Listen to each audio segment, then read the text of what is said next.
guys, today we are going to read about the glomerular disease. The reference for this lecture is from Harrison 20 edition. If you have any doubt, you can comment or you can refer to Harrison, or if you have any suggestion, you can also comment. Okay guys, let's start. So we are going to talk about the glomerular disease. First of all, we will talk about the pathogenesis of the glomerular disease. There are many factors that contribute to the glomerular disease, but the main thing in the pathogenesis is it's idiopathic. Alright, so most common cause of glomerular disease is idiopathic, means there is no known cause. But there are some concepts, like the first one is congenital nephrotic syndrome from mutation in NPHS1 gene. Follow guys, NPHS1 gene and then NPHS2 gene. NPHS1 gene account for nephrin and the second one account for podocin respectively.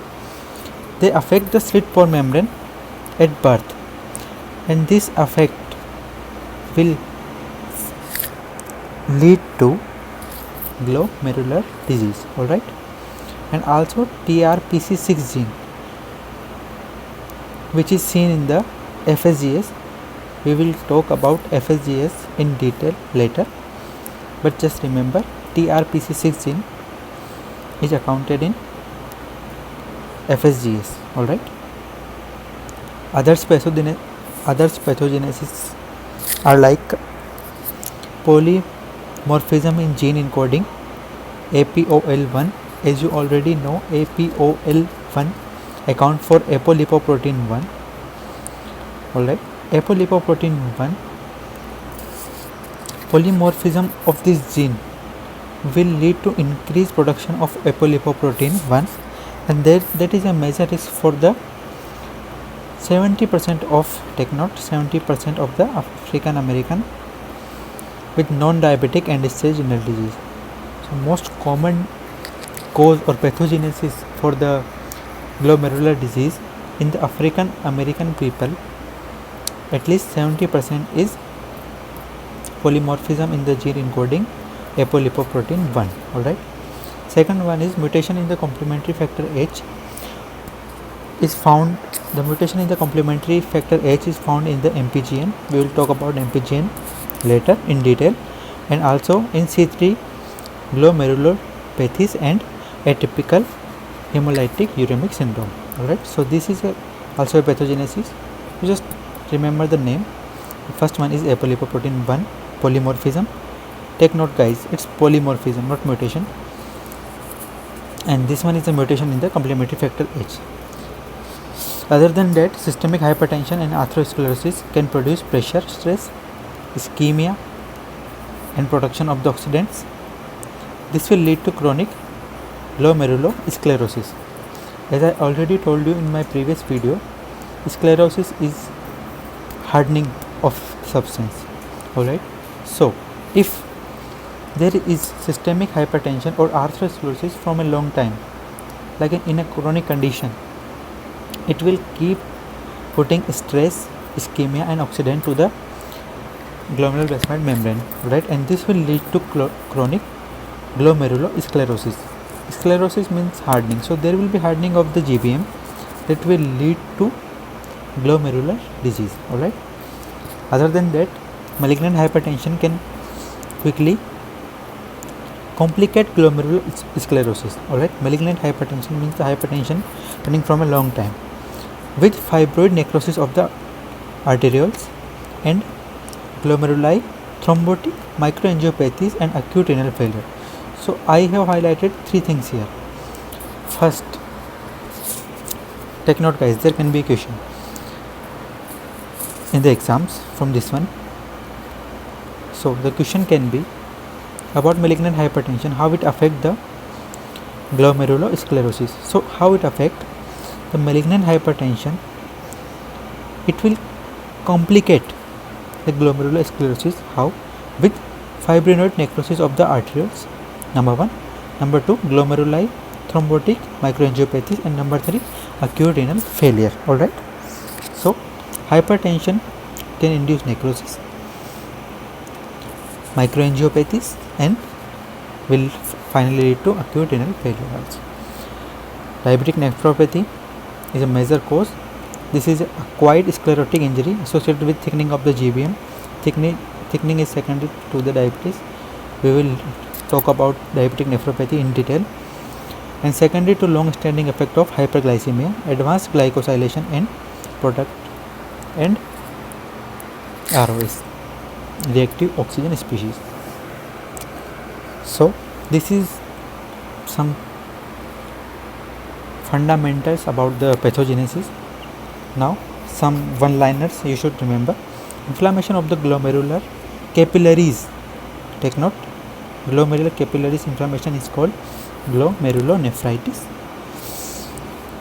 Autoimmune disease like membranous glomerulonephritis or MPGN is only confined to kidney, but some of the diseases like good posture syndrome can go to lungs also, and like Alport syndrome affect other organs also. Alright. Systemic inflammation disease like lupus nephritis, take note, lupus nephritis, granulomatosis with polyangiitis spread to the kidney, causing secondary anti-glomerular basement membrane disease, producing good posture syndrome. Alright. So take note, good posture syndrome affect lung and kidney both. The concept in the good posture syndrome is it injures both lung and kidney because narrow distribution of 2,3-NC1 domain. Alright. So take note guys, this is the concept in the good posture syndrome. In the good posture syndrome there is a narrow distribution of 2,3-NC1 domain. This is a target antigen for the antibodies, and this antigen found in the lung as well as kidney. So it affects both lung and kidney. Are you getting my point? So this is how it affects both the organs, and this is part of type 4 collagen. So type 4 collagen also found in kidney and also in lungs. Second concept says that local activation of the TLR, toll-like receptor on glomerular cells, plus deposition of immune complex or complement injury to glomerular structure. This induces mononuclear cell infiltration that will lead to adaptive immune response to kidney, and this response will further ask neutrophils, macrophages, T cells to come to the glomerulus, and this will react with antigen and epitopes. This will damage the mesenterium and also produce the cytokine, and cytokine production will lead to adaptive immune response to kidney. So this is a cycle will keep going on and will cause end stage renal disease. So in good posture syndrome there is a local activation of toll-like receptor on glomerular cell, and with it deposition of immune complex and complement injury to structures of the glomerulus that will induce mononuclear cells infiltration and release of cytokine. The cytokine will do the damage in the mesenterium, and that will further lead to production of the release of the cytokines. Alright. Now how the progression of glomerular disease happens. So there are several mechanisms. Mechanism A says there is interstitial inflammation and fibrosis that will lead to tubular destruction or obstruction, and this will lead to aglomerular nephrons. Alright. There is interstitial changes that will alter tubular and vascular architecture, that will lead to compromised normal tubular transport.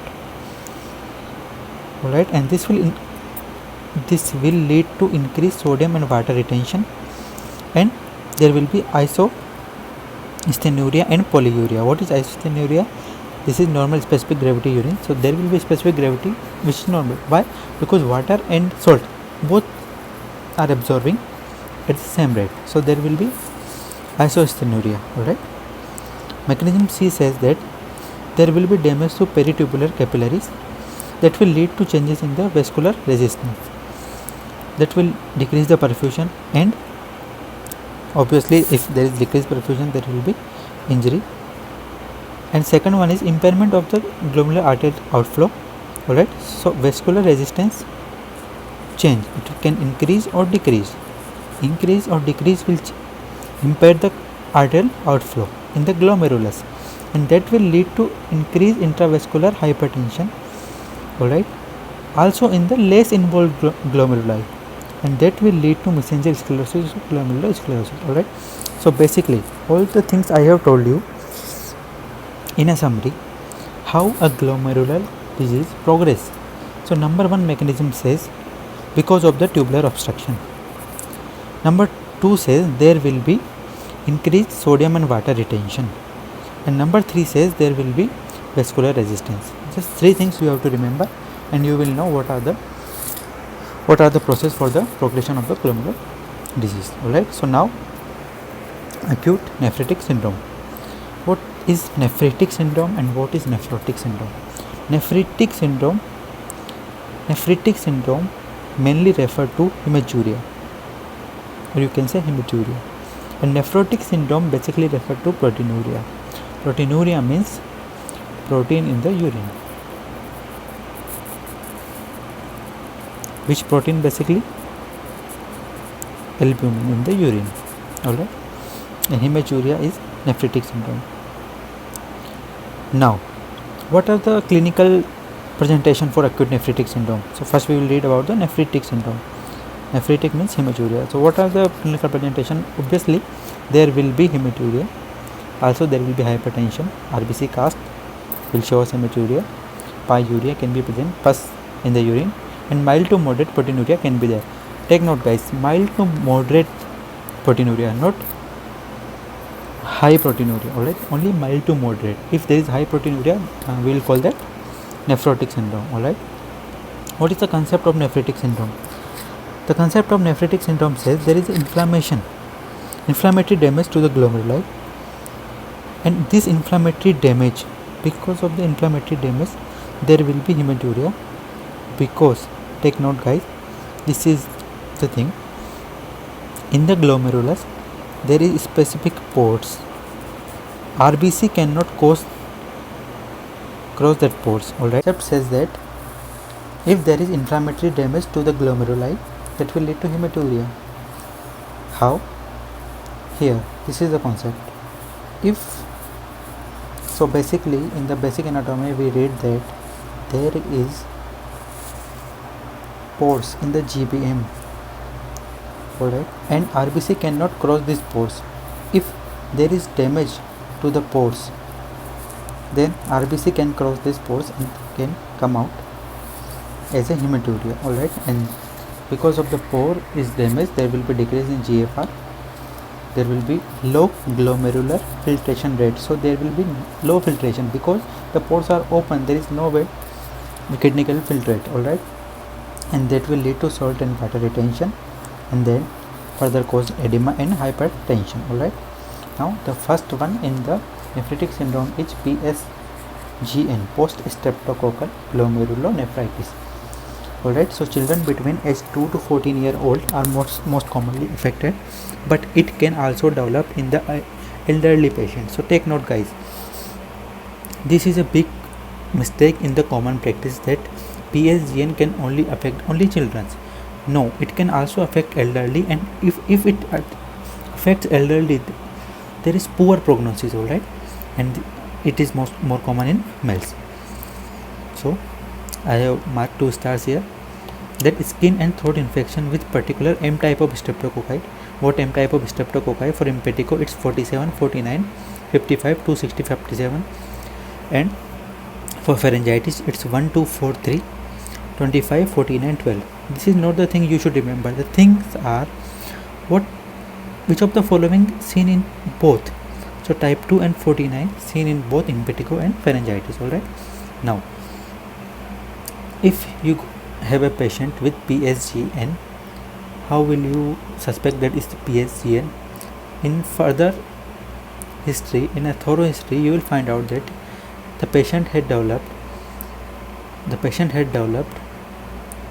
impetigo skin infection 2 to 6 weeks back, or 1 to 3 weeks before he had streptococcal pharyngitis. Alright, So 2 to 6 weeks for the skin infection and 1 to 3 weeks for pharyngitis. And on renal biopsy you can see mesangial and subendothelial hypercellularity, immune deposition of IgG, IgM, C3, C4, C5, C9, and so now you don't have to remember what will be findings from the renal biopsy. This photo is also taken from the NISM. The thing you have to remember is there is hump deposition, and in this hump we can find immune deposition, IgG, IgM, C3, C4, C5, C9, and subepithelium deposits, right?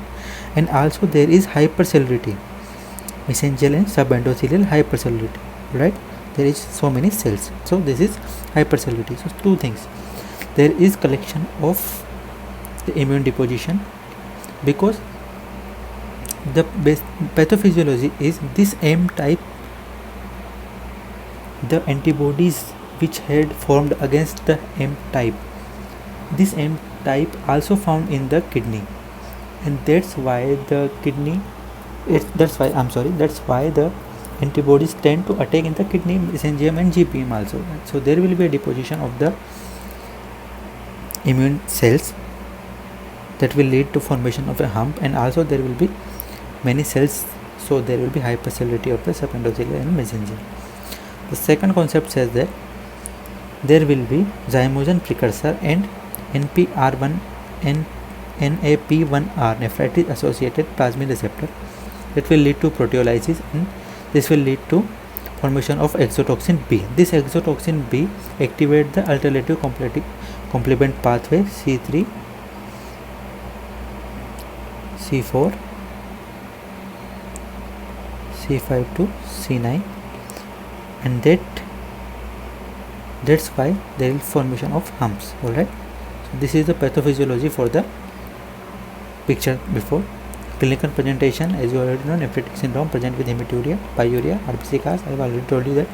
Systemic presentation can be flank pain, headache, malaise, or anorexia can be there, and swelling of the renal capsule can be present. Positive culture of staph infection present in 10 to 70% cases. Alright, anti-DNA is present in the 70% cases. Increased titer of ASO, anti-streptolysin is in 30%, and anti-hyaluronidase antibodies present in 40%. Alright, treatment is supportive. Antibiotics can be given to all patients and cohabitants, and no role of immunosuppressive drugs, so no corticosteroid or no immunosuppressive drug is needed. Prognosis is very good. Complete resolution is in 3 to 6 weeks. As I already told you before, that prognosis in the elderly patient is worse, with high incidence of azotemia and severe proteinuria, and they can also progress to ESRD and stage renal disease also. So in elderly, if you find that is PSGN, the prognosis is not good. Subacute bacterial endocarditis, complication of subacute bacterial endocarditis who remain untreated. If a patient remain untreated with SBA for a long time, or there is negative blood culture, or there is right-sided endocarditis, that will lead to unusual acute setting, because it will take 10 to 14 days to develop immune complex mediated injury, by which time patient has been treated. So PSGN can be secondary to endocarditis also. Right, are you getting my point? PSGN, post streptococcal glomerular nephritis, can be secondary to SBE, but it takes 10 to 14 days. Before that, there are symptoms of the cardiac system also, so patient will be treated before the 10 to 14 days. So there are rare chances of the SBE leading to PSGN. Alright, now kidneys have subcapsular hemorrhage with phlebian appearance, and on renal biopsy you will find focal proliferation around the foci of the necrosis with abundant mesangial, subendothelial and subepithelial immune deposit. So one thing you have to remember is there is also immune deposit. What type of immune cells can be there? Mesangial, the mesangium, in endothelial and subepithelial. So in endothelium, in epithelium and in mesenterium, all the three layers will have immune deposition, and also necrosis will be there. Clinical presentation, same. Hematuria is microscopic or gross. Mild proteinuria or acute kidney injury can be there. Antibiotic for 4 to 6 weeks will treat the SBE and the secondary infection to renal. Now the second one is lupus nephritis. Lupus nephritis is complication of SLE, systemic lupus erythematosus. Alright, this results from deposition of circulating immune complex that will activate complement cascade, and complement cascade will damage the and there will be leukocyte infiltration. This infiltration will activate the procoagulant factor and release of cytokine. This cytokine will further accumulate and harm also can be present, but not in all cases. The most common clinical sign of renal disease is proteinuria, but hematuria, hypertension, varying degree of renal failure, RBC CAS can also be present. Alright, so this is the classification of the lupus nephritis. This classification is important for the central exams, institute exam. So class 1 is minimal mesangial. Normally the histology is normal and mesangial deposit only. If there is proliferation, we will call that class 2. Then it will be mesangial hypercellularity. Class 3 is focal and class 4 is diffuse. Very important difference between class 3 and class 4. And class 5 is membranous nephritis. Class 6 is sclerotic nephritis. That's all you need to know, right? In the class 1 and 2 there will be minimal renal manifestation and prognosis is very good. In class 3 there is hypertension, proteinuria, serum creatinine increase, and prognosis depend on involvement of the glomeruli, how many percent of glomeruli is involved. And also in class 4 it involves vast majority of the glomeruli plus anti-DNA antibody is present. There will be decrease in the renal function. Treatment is steroid. What steroid can be given? Cyclophosphamide can be given, mycophenolate, mofetil can be given, and azothioprine can be given. Alright, in class 6 there is 90% sclerotic glomeruli, and that will lead to end stage renal disease. Alright, for class 5 lesions, subepithelial immune deposit producing membranous pattern, also treated like class 4. Alright, now anti-glomerular basement membrane disease, anti-GBM disease.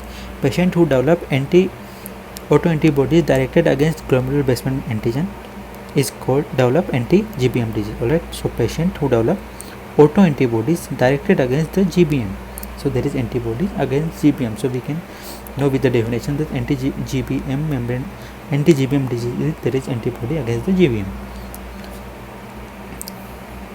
Now if there is anti-GBM disease with lung hemorrhage, that is a sign of that this is a Goodpasser syndrome, as I already told you. What is the target antigen?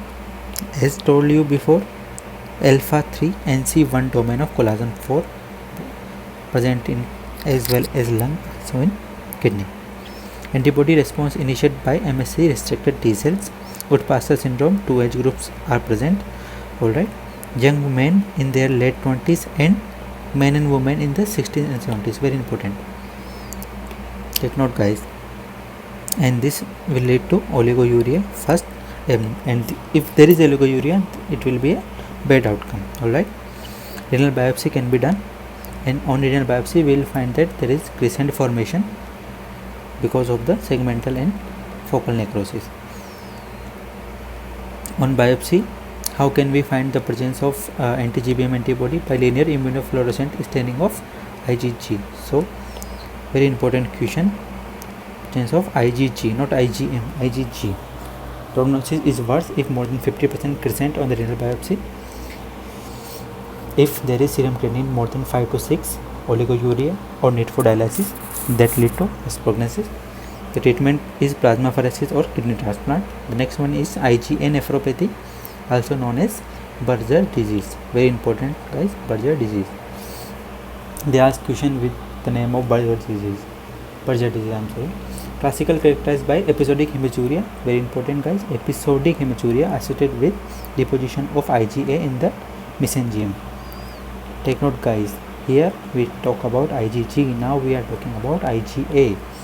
It is more common in male. Now there is a concept. This type of purpura is distinguished clinically from IgA nephropathy by these all things is present in HSP. Number 1, systemic symptom, young age, infection proceedings, and abdominal complaints. These all will be in HSP but not in IgA nephropathy. Alright, IgA nephropathy is an immune complex mediated glomerulonephritis, mainly IgA.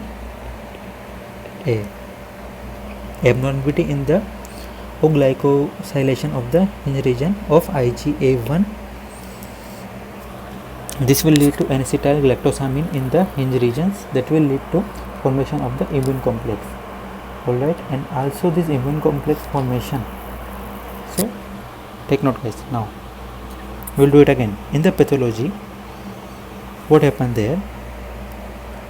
When child were born, there is abnormality in the O-glycosylation of the hinge region of IgA1, and this lead to formation of immune complex, but this immune complex won't affect the baby until there is a second hit, such as viral or other antigen exposure, that will activate this immune complex that has been formed.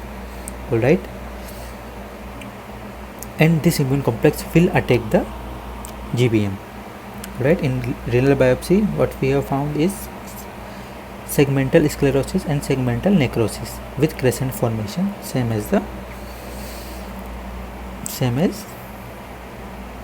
anti-GBM disease. Alright, in clinical presentation there is recurrent episode of hematuria, and also asymptomatic microscopic hematuria can be there, following by the upper respiratory infection accompanied by proteinuria. Very important thing.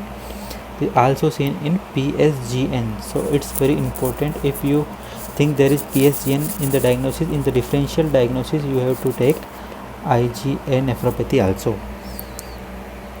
And there is a question from the end that 5 to 30% of patients undergo complete remission. Very important question. Okay, IgA nephropathy patients can go complete remission in 5 to 30% cases. Renal failure also happen in the 25 to 30% cases. And risk factor for renal failure is macroscopic hematuria in there. Male sex is a risk factor. Older age of onset is a risk factor, and extensive glomerular sclerosis is a risk factor. Alright, the treatment is given is ACE inhibitor followed by steroids, tonsillectomy, and fish oil also beneficial, also given in the Harrison. Harrison says that tonsillectomy and fish oil can be beneficial. Alright, now ANCA, small vessel vasculitis. What is ANCA? Anti-neutrophil cytoplasmic antibody. A group of patients with small vessel vasculitis, and glomerulonephritis have serum ANCA positive. Alright, so what happens if serum ANCA positive? So serum ANCA has two types, anti-protease 3 or anti-myeloperoxidase. So PR3 ANCA or MPO ANCA. Alright, now production of ANCA, T cell with active leukocyte and monocyte. These all three will damage the wall of the small vessel and endothelial alveoli, and this will lead to more production of T cell. Alright, so there will be a cycle which will go on and on. Now this include pharyngitis, polyangiitis, renal limited vasculitis, Churg-Strauss syndrome, all ANCA positive. Very important. So you have to remember, all ANCA positive diseases are there. Is a question in AIMS, I don't know exact year, but there was a question, which of the following is not an ANCA positive? Now the first one is glomerular granulomatosis with polyangiitis, microscopic polyangiitis, Churg-Strauss syndrome, or renal limited vasculitis. Now, microscopic polyangiitis and Churg-Strauss syndrome is anti-MPO, and granulomatosis with polyangiitis and renal limited vasculitis is related with anti-PR3. Alright, all patients receive urgent treatment. This is an emergency. What is in the treatment? Glucocorticoids and other cyclophosphamide or rituximab can be given. If there is renal failure, plasmapheresis is the treatment of choice. So let's talk about the different diseases. Number 1, granulomatosis with polyangiitis. Presentation: fever, rhinorrhea, very important. There is rhinorrhea, nasal ulcer, sinus pain, arthritis, cough, shortness of breath, microscopic hematuria or proteinuria. Biopsy says small vessel vasculitis and ANCA positive. More common in patient exposure to silica dust, very important for the exam.